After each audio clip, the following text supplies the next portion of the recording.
জাতীয় মসজিদ বাইতুল মুকাররমে আসলে এখন সরাসরি হামলা হচ্ছে বাইতুল মসজিদে।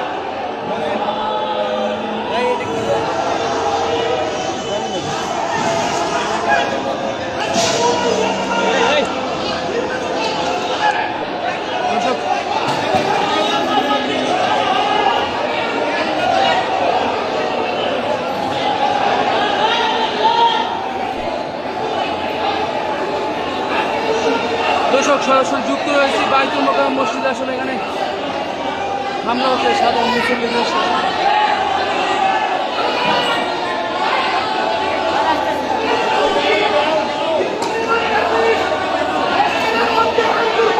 নুরু ভাই, ভিতরে কি হয়েছে আসলে বিষয়টা?